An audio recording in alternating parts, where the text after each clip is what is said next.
Egito, terra de tesouros ocultos, segredos enterrados e perguntas sem resposta.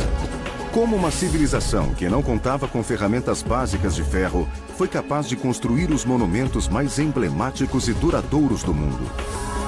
Gerações de egiptólogos estudaram as pirâmides. Mas somente agora, munidos de novas técnicas e evidências, os especialistas finalmente revelam a história dos homens que as construíram e os recursos mobilizados.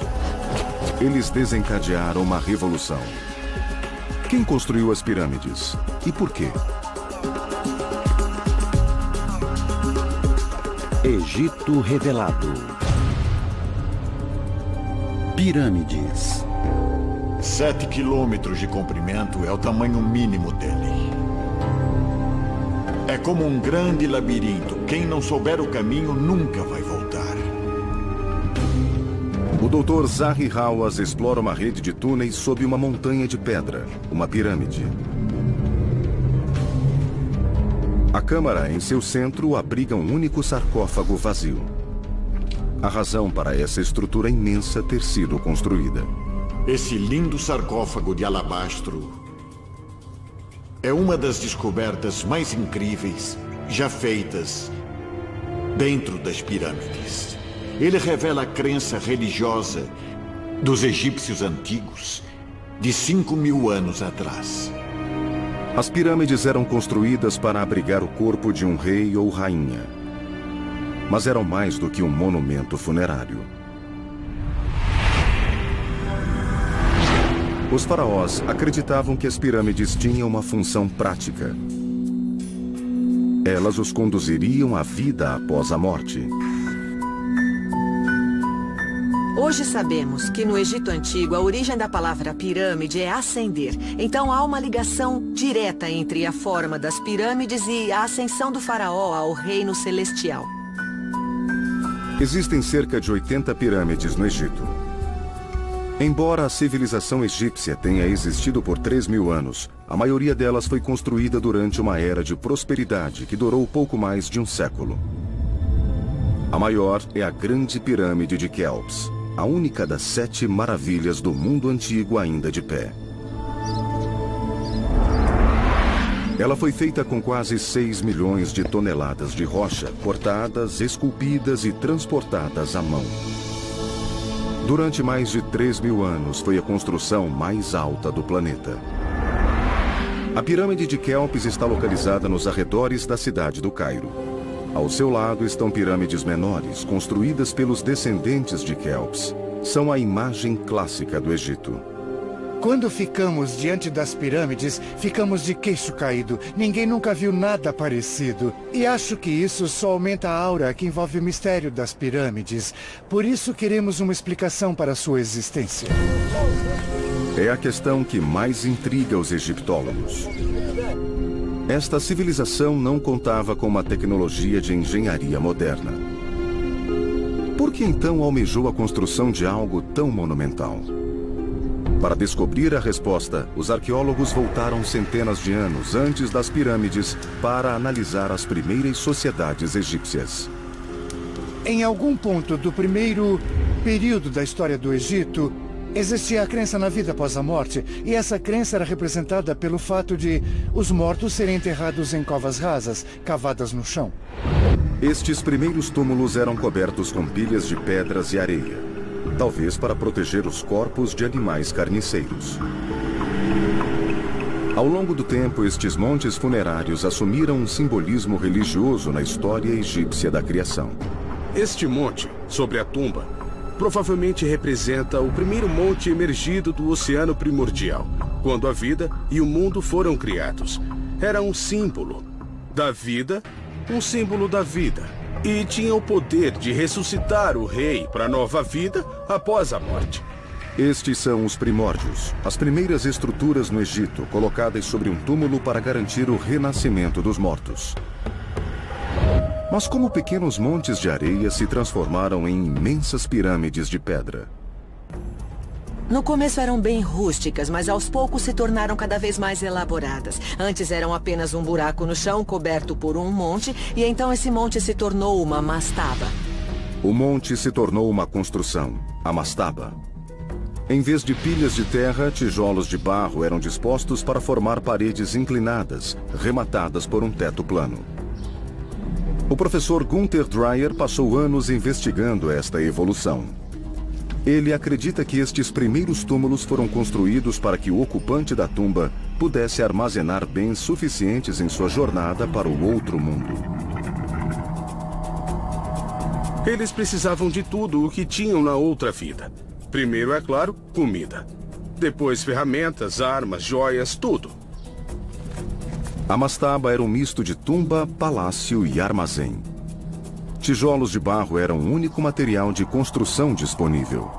Os tijolos eram dispostos de uma forma específica. Uma camada, como essa, com um lado menor exposto. E outra camada, com um lado maior. E essas camadas iam se alternando para dar mais estabilidade e evitar rachaduras. Ao longo do tempo, os construtores de tumbas refinaram o uso dos tijolos. Em Abidos, cerca de 480 quilômetros ao sul da Grande Pirâmide, o professor Dreyer escavou o túmulo do faraó Khazekemui.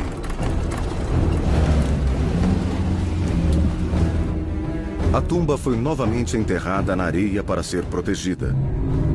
Mas enquanto estava exposta, Gunther Dreyer descobriu algo muito incomum. Essa tumba foi feita só com tijolos de barro, mas tinha uma coisa estranha. Em volta da câmara funerária, todas essas paredes foram comprimidas, a metade da sua altura original, ficando bem mais grossas. Então podemos concluir que devia ter um peso adicional em cima dessas câmaras centrais. O professor Dreyer acredita que as paredes do centro da tumba foram esmagadas pelo peso de uma superestrutura de pedra. Seriam os primeiros sinais do futuro formato das pirâmides? Os especialistas concordam que houve um grande salto na arquitetura das pirâmides por volta de 2630 a.C., quando o faraó Djoser começou a construir sua tumba. Ao analisarmos o desenvolvimento das tumbas reais, é uma evolução gradual, mas elas sempre ficam maiores e mais elaboradas. E acho que Djoser foi quem deu os maiores passos. Djoser iniciou sua tumba como uma grande mastaba, semelhante às construídas por seus antecessores. Djoser decidiu construir uma grande parede de proteção ao redor da tumba.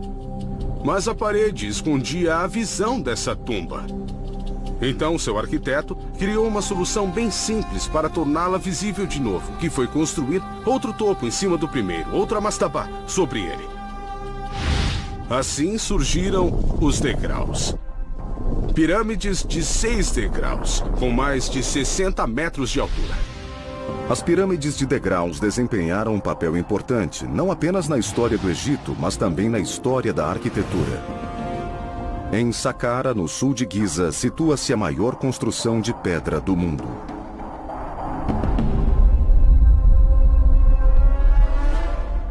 O fato de ainda estar de pé destaca a nítida vantagem da pedra sobre o tijolo de barro. A eternidade é um período longo. Muito longo. E sem fim. Os tijolos de barro não durariam para sempre, mas a pedra é um material mais resistente. A pedra proporcionou aos egípcios uma recompensa valiosa: a eternidade. Os egípcios fizeram de tudo para garantir que as tumbas pudessem durar para sempre. E acho que esse é um dos motivos para que as pirâmides fossem feitas de pedra. Elas são mansões para a eternidade, como as montanhas, como o centro da Terra, feitas para durar para todo o sempre. Parece que os construtores começaram empregando técnicas que conheciam e nas quais confiavam. As pedras usadas aqui eram unidas, como tijolos de barro, com a disposição alternada, que assim as encaixava como os tijolos. Mas este resultado não poderia ser obtido com tijolos de barro. A pirâmide de degraus de Djoser eleva-se a quase 60 metros e esta não é a única inovação. O Dr. Zahi Hawass explora o interior da pirâmide para mostrar o quanto o design evoluiu a partir das primeiras covas simples.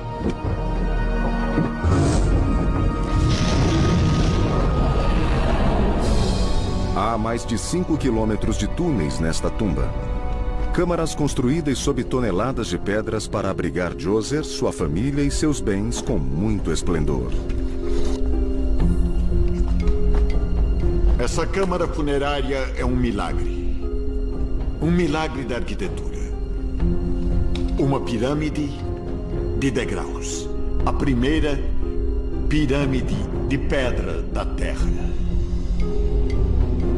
E os arqueólogos conhecem o responsável por esta revolução arquitetônica.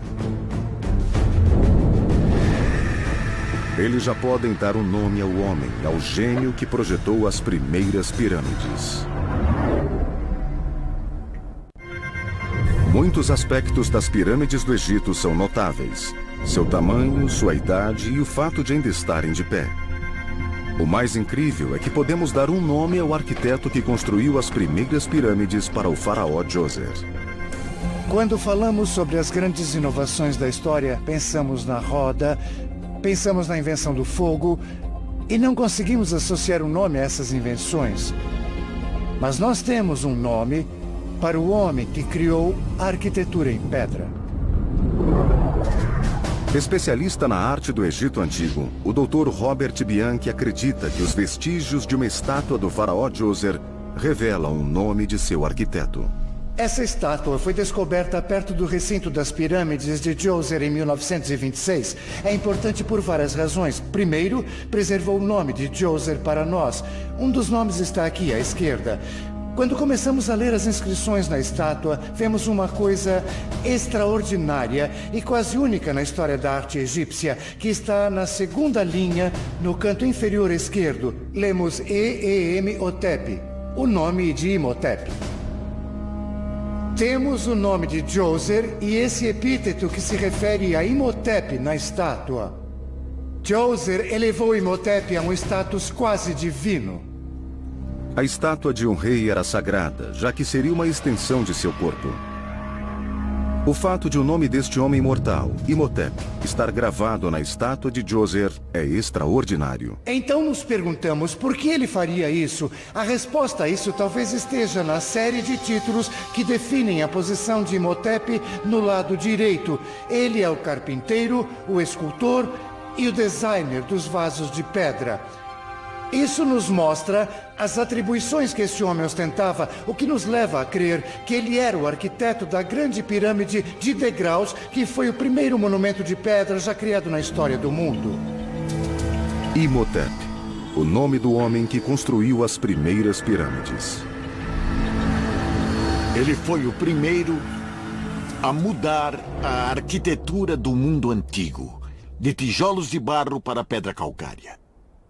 Ele também foi o primeiro a fazer o primeiro teto e o primeiro pilar de calcário.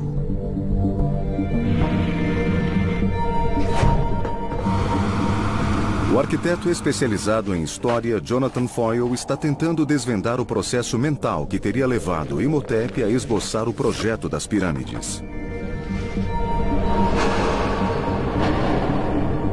Eu quero entender como esse salto lógico aconteceu. Transformar uma mastabá plana numa grande pirâmide de degraus, o que criou um dos estilos arquitetônicos mais emblemáticos do mundo. Eu quero entender também como as pirâmides evoluíram. Como a mente do criador as concebeu há 4.600 anos. O Dr. Foyle começa com um desenho em escala de grande precisão. Esse é o meu desenho. É a minha visão do desenho original de Imhotep para a pirâmide de Djoser. Vemos 1, 2, 3, 4, 5, 6 degraus e a base está um pouco desgastada. E o que vemos nesse desenho, que não está nas pirâmides de hoje, é o revestimento com um calcário branco bem fino. Com isso, a pirâmide parecia perfeita e brilhante aos olhos de quem a viu pela primeira vez. A pirâmide de degraus tinha 312 mil metros cúbicos de revestimento de pedra, feito inteiramente de calcário branco. Ninguém nunca havia visto algo assim.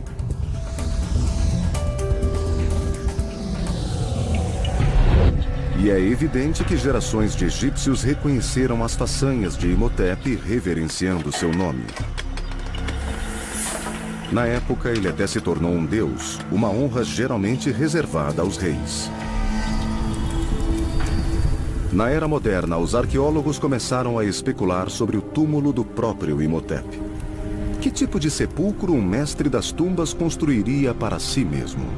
Muitos arqueólogos dedicaram a vida a procurar essa tumba, mas ela jamais foi encontrada.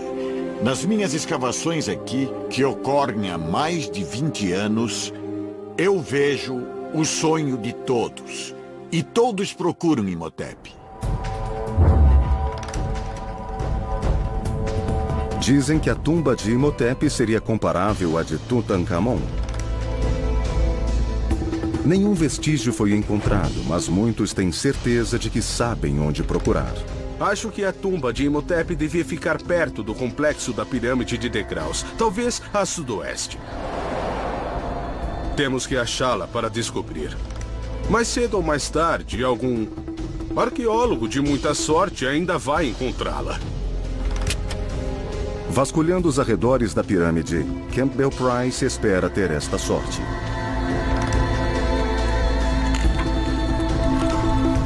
Ele trabalha para o projeto de análise geofísica de Saqqara, que mapeia o local há 17 anos. Boa parte do trabalho que foi feito no último século nos deixou mais ansiosos para encontrar a tumba do primeiro arquiteto, o construtor da pirâmide de degraus, Imhotep. Se conseguirmos localizar essa tumba, vai ser uma grande descoberta. Imhotep tinha muito mais fama do que a que Tutankhamon conseguiu depois de morto. Então, sob a perspectiva da cultura histórica do Egito, seria uma façanha incrível dizer que achamos Imhotep. Campbell Price usa um equipamento chamado gradiômetro magnético. Registrando alterações mínimas no campo magnético do solo, o dispositivo permite identificar os diferentes materiais e estruturas sob a superfície. Ele fornece imagens maiores e melhores das coisas no subsolo. Gera um mapa subterrâneo, fazendo com que a escavação, que costuma ser de natureza destrutiva, possa se limitar e se concentrar no objeto procurado. Assim, podemos ter uma melhor compreensão da aparência da paisagem na época dos faraós. O gradiômetro emite um pulso magnético através do solo e monitora os sinais que retornam. Uma estrutura de tijolos de barro terá um registro diferente de uma de areia comum. Enquanto Price caminha pelo local, um plano detalhado começa a surgir. Nosso achado mais recente foi a localização de duas estruturas bem grandes, o que é emocionante, e estão entre as maiores estruturas que foram identificadas em Saqqara. Pode ser um templo ou uma tumba, provavelmente de alguém muito importante. O que temos aqui em Saqqara é uma grande estrutura antes desconhecida em qualquer mapa arqueológico. Seria incrível se fosse a tumba de Imhotep.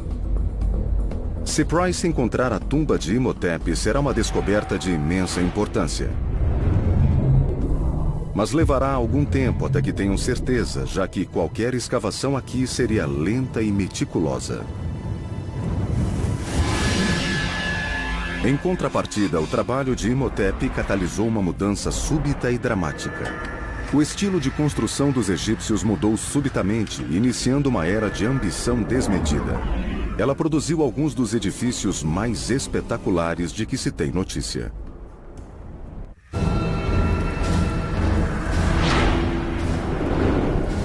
Quando o arquiteto Imhotep construiu uma tumba para seu mestre, o faraó Djoser, criou o primeiro monumento de pedra do mundo. Ele também iniciou uma era de inovação visionária. A inovação de Imhotep em pedra foi revolucionária. Foi como uma luz que se acendeu, uma lâmpada. Porque em poucas gerações, os egípcios passaram da pirâmide de degraus para a grande pirâmide de Quéops. Então não estamos falando de milhares de anos, mas de algumas gerações de faraós e uma mudança de dinastia. Isso foi quase instantâneo. O ritmo das mudanças só aumentou com o faraó Snefru. Snefru talvez seja um dos faraós mais notáveis ao subir ao trono do Egito. Ele abriu o caminho, ele é o pioneiro dos edifícios monumentais. Snefru chegou ao trono 50 anos depois de Djoser e construiu em uma escala extraordinária. Seu nome está ligado não a uma, mas a 3 pirâmides.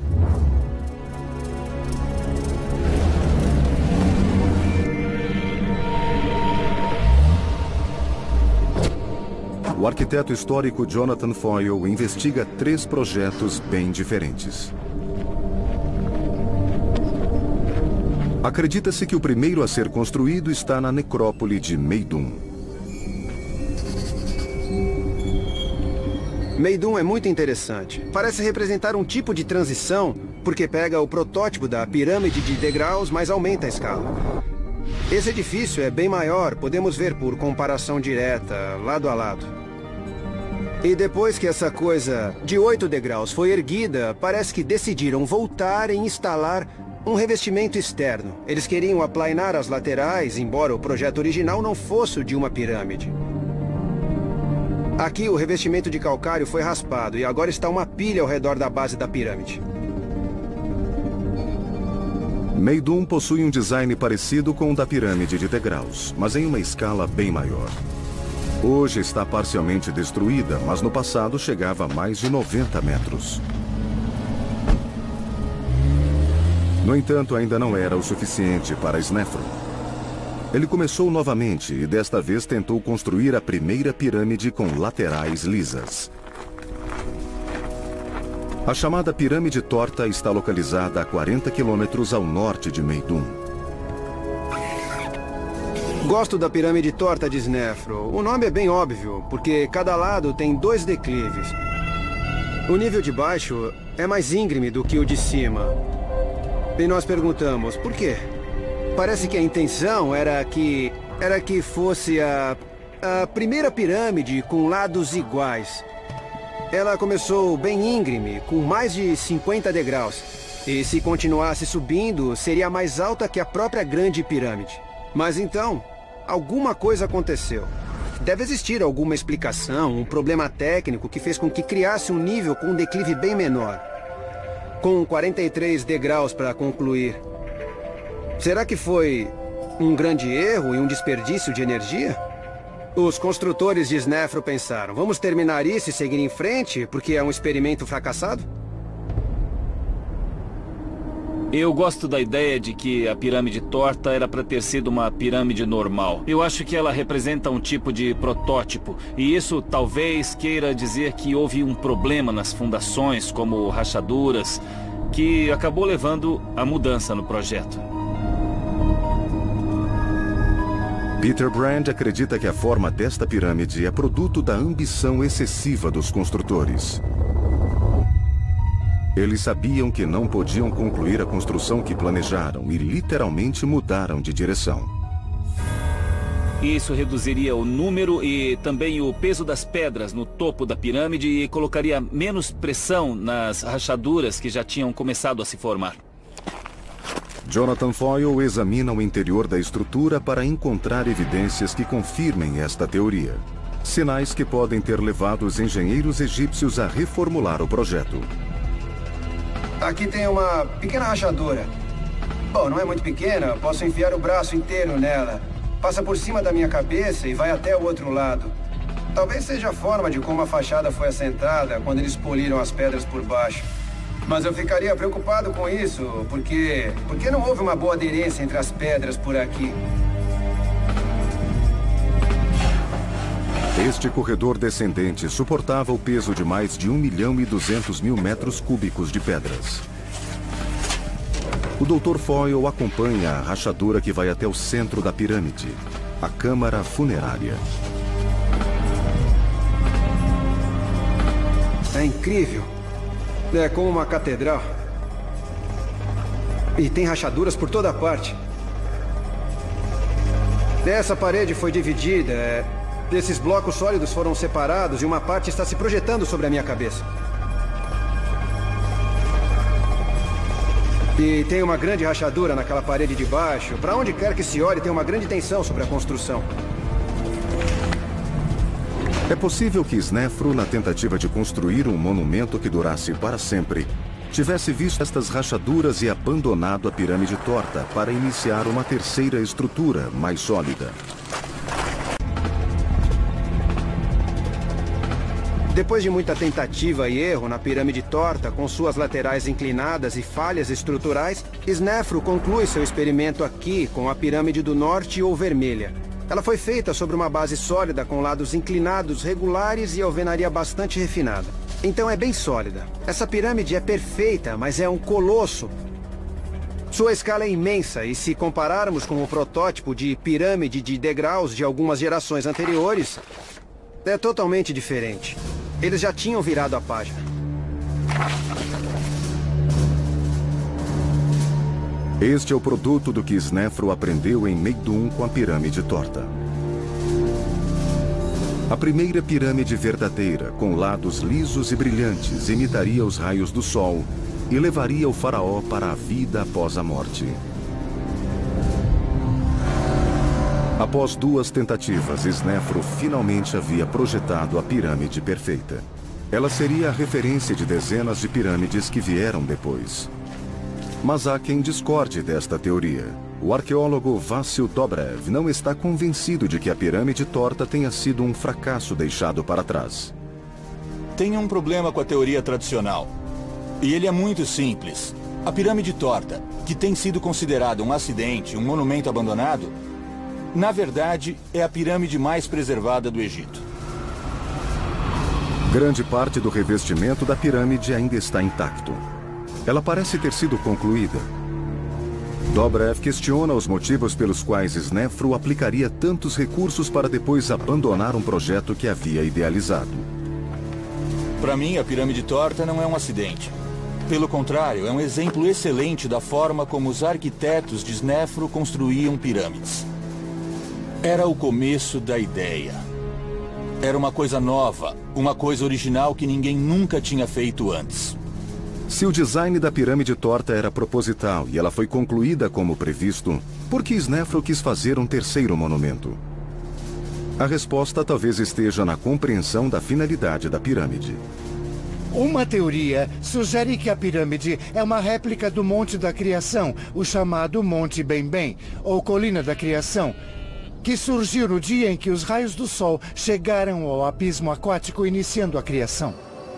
O Monte Bem-Bem é o primeiro pedaço de terra a emergir do oceano no mito egípcio da criação do mundo. Dobrev acredita que a pirâmide torta represente este mito. Este elo com a criação testemunharia o renascimento do rei. E quando Snefru fez esse monumento, ele deve ter tido essa ideia de fazer um monumento parecido com o Monte Bem-Bem.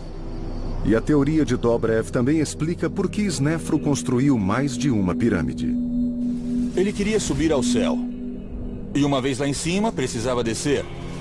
Então ele precisava de outro monumento, que é a pirâmide verdadeira. A pirâmide vermelha possui laterais lisas, em declives iguais, e simboliza os raios do sol devolvendo o faraó à terra. Veja, na realidade nós temos 2 pirâmides que trabalham juntas. E os 2 monumentos formavam um ciclo perpétuo de ressurreição e renascimento. As realizações de Snefru são inquestionáveis. Ele não só foi o homem responsável pela criação do formato tradicional das pirâmides, como durante o processo também construiu 3 monumentos colossais durante seus experimentos. Juntas, elas somam mais de 3.500.000 metros cúbicos de pedras.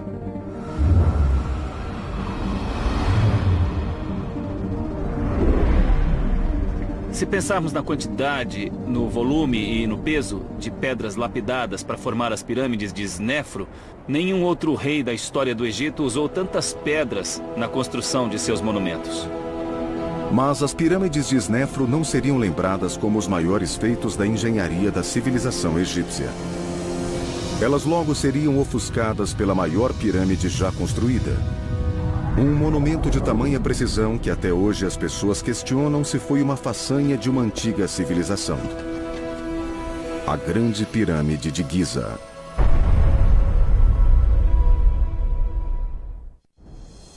60 anos depois da construção de sua primeira pirâmide, o faraó Snefru havia aperfeiçoado o design que reconhecemos atualmente.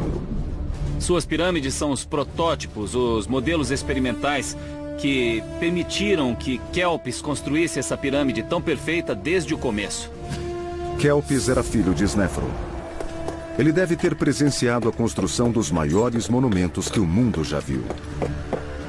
Seu pai lhe deixou um legado de valor incalculável. Tanto sua visão monumental da arquitetura, quanto as pessoas para construir. Perto do final do reinado de Snefru, existia um núcleo de trabalhadores altamente capacitados. E isso sugere que Kelpis, quando sucedeu seu pai, acabou contratando os serviços desse núcleo de especialistas para começar a construir a Grande Pirâmide. Assim como Djoser havia convocado seu arquiteto Imhotep para projetar a pirâmide de degraus, Kelpis procurou um homem chamado Emiuno. Depois do faraó, ele se tornou o homem mais importante do Egito. Quando Kelpis tornou-se faraó, ele tinha que viver à sombra do pai ou fazer uma coisa ainda mais espetacular. Eu acredito que ele contratou os serviços de Emiuno para, assim, supervisionar todas as obras reais. Djoser havia superado seus antepassados até ser superado por Snefru. Agora era a vez de Kelpis e Emiuno vestirem o manto da inovação. Eu imagino Kelpis e Emiuno tendo uma longa conversa sobre a construção de um monumento que iria superar, que iria exceder o poder das 3 pirâmides feitas por Snefru. E o resultado dessa colaboração é o auge da Era das Pirâmides, a Grande Pirâmide, que é uma das 7 maravilhas do mundo antigo. É por essa razão que temos que fazer uma conexão entre Imhotep e Emiuno. Eles são o elo de uma cadeia. Um foi o homem que criou a arquitetura em pedra. E o outro, Emiuno, o homem que, na minha opinião, é responsável pelo ápice da arquitetura em pedra em uma escala jamais reproduzida em nenhum lugar do mundo. O arquiteto Jonathan Foyle caminha pela base da obra-prima de Emiuno, a Grande Pirâmide de Giza.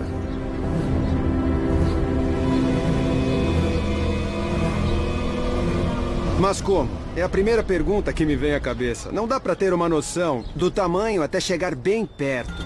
As estatísticas são impressionantes. São quase 3 milhões de metros cúbicos de pedra nesse complexo. E vem de um reinado que durou menos de 30 anos. Quer dizer que, trabalhando cerca de 10 horas por dia, eles teriam que encaixar uma pedra a cada 2 ou 3 minutos, sendo que as pedras pesavam 2,5 toneladas, em média.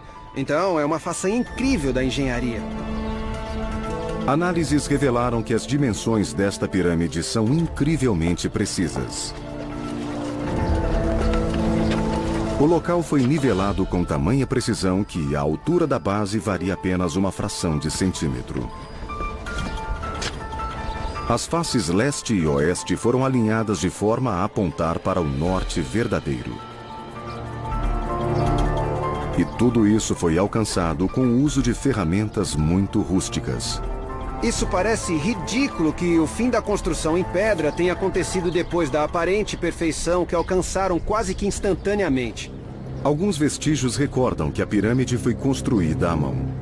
Olhando a camada de baixo, porque toda a pedra que revestia todos os declives brancos foram removidos e o que estamos olhando são as pedras que estão embaixo. Dá pra ver o lado humano.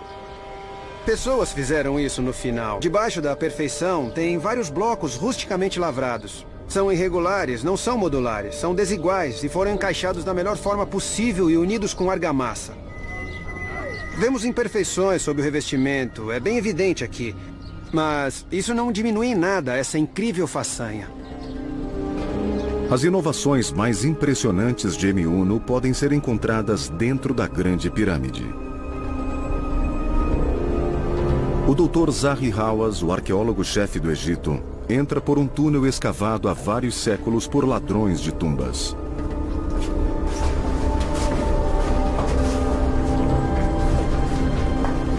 O túnel se encontra com uma passagem estreita, pela qual o corpo de Kelps foi transportado durante a procissão funerária. Ele termina em uma grande galeria, um salão espetacular que leva à câmara funerária.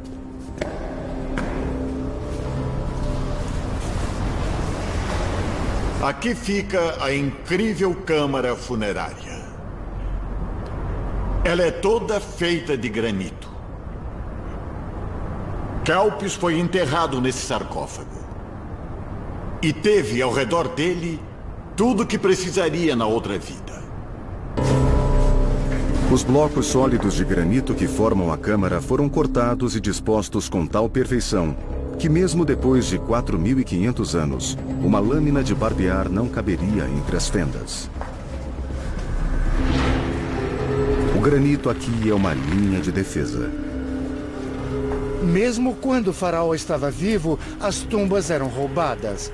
E a prova disso vem de Eteperes, a mãe de Kelps. A tumba dela foi saqueada. Alguém tão poderoso quanto Kelps foi desafiado por um bando de ladrões que violou a tumba da mãe do faraó. Esse evento chocou o Egito. Chocou o reinado de Kelps. E esse choque, a consequência desse choque é essa enorme massa de granito para proteger a tumba do rei.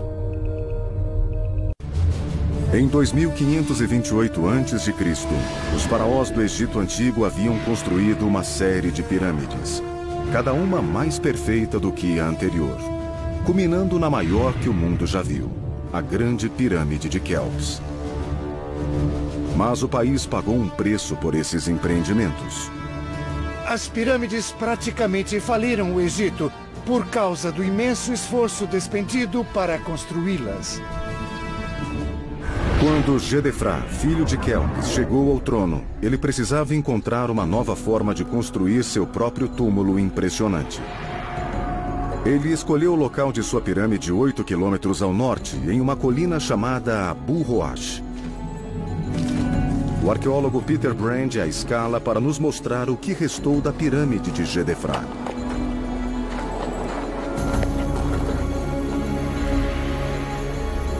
Aqui no Planalto de Abu Roash, podemos ver por que Gedefra escolheu esse lugar maravilhoso para construir a sua pirâmide. Ele domina totalmente a paisagem ao redor. À distância, podemos ver Giza, onde seu pai, Kelps, construiu a Grande Pirâmide. E apesar de a pirâmide de Kelps ser mais alta que a de Gedefra, por tê-la construído no topo de Abu Roash, sua pirâmide estava em um ponto mais elevado. E quando olhamos para baixo, nesta enorme cova esculpida na encosta, vemos o centro da pirâmide. O fato de a pirâmide estar totalmente em ruínas oferece aos arqueólogos uma oportunidade única de investigar o núcleo da estrutura. Estamos a meio caminho do corredor em declive que leva à câmara funerária de Gedefra e que agora parece uma enorme escada a céu aberto. Na antiguidade deve ter sido um túnel estreito e escuro que ia até o centro e todo esse espaço era preenchido por toneladas e toneladas de alvenaria com a enorme pirâmide de Gedefra sobre ela. Com grande parte da pirâmide vindo da própria montanha, Gedefra poderia destinar seus recursos a um caro revestimento de granito rosa, coberto pelo mais fino calcário branco. Fazendo isso, ele queria dizer: bom, minha pirâmide não é tão grande quanto a do meu pai Kelps, mas é uma pirâmide folheada de ouro, com esse maravilhoso granito. A pirâmide brilhante de Gedefra foi uma revolução no design. Menor em tamanho, mais esplêndida e parecendo mais alta que de seus antepassados. Alguns acreditam que ela deve ter sido a pirâmide mais magnífica de todas. Snefru, Kelps e seus filhos construíram pirâmides que acabaram consumindo os recursos do Egito até exaurir o país. Isso deve ter obrigado seus descendentes a desistir de igualar sua obra. Em vez disso, as gerações seguintes parecem ter buscado outras formas de atingir a imortalidade. A doutora Melinda Hartwig é especialista na arte funerária do Egito Antigo. Ela está visitando a pirâmide do faraó Unas, que reinou cerca de 200 anos depois de Kelps. A questão não era mais o tamanho. A construção das pirâmides era uma empreitada enorme, que consumia muitos recursos, uma grande quantidade de trabalhadores e exigia um grande poder de administração. Então, quando chegamos à quinta e sexta dinastias, as pirâmides são menores, cerca de 1/3 do tamanho das obras anteriores. Agora a ênfase parece se deslocar para o design do interior. A decoração das paredes revela uma coleção de encantamentos e orações para ajudar o faraó na vida após a morte. O texto que vemos nessa parede aqui deve estar ligado ao ritual de ressurreição de Unas. Antes, a pirâmide era o suficiente para ajudar na ressurreição do rei, para levá-lo a outra vida. Mas na época dessas construções, na quinta e sexta dinastia, a pirâmide é um pouco menor e a ênfase passa a ser colocada nessas inscrições. Elas são a proteção oferecida ao faraó para uma ascensão segura. O que nenhum encantamento conseguia repelir era a ameaça dos ladrões de tumbas, tão persistentes que nada era capaz de afastá-los. A única saída lógica era esconder as tumbas. As pirâmides eram como faróis para os ladrões. Então, isso leva ao novo reinado em que os reis decidem se enterrar no Vale dos Reis para evitar saques.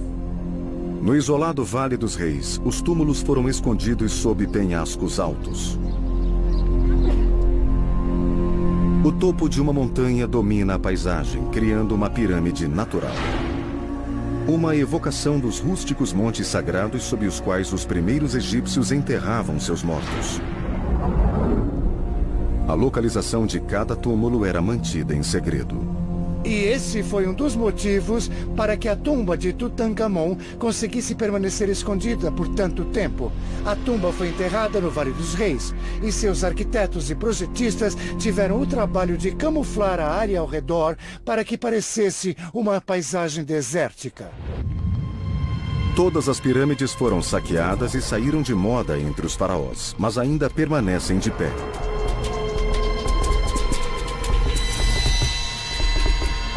Elas atraem cerca de 10 milhões de pessoas ao Egito todos os anos.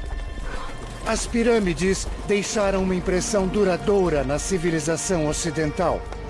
Os fundadores dos Estados Unidos não conseguiram achar um símbolo de maior longevidade e grandeza do que as pirâmides. Por isso se apropriaram dele e o usaram na nota de $1.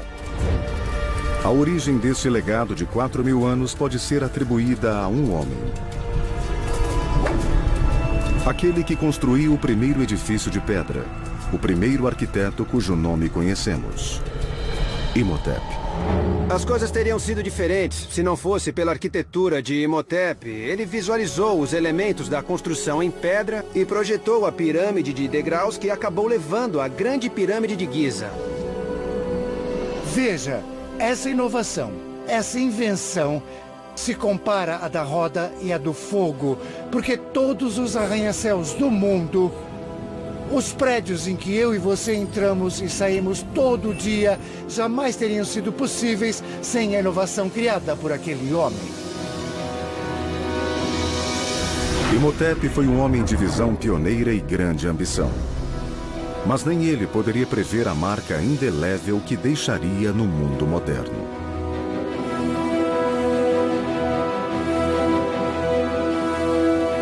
Versão brasileira, Vox Mundi.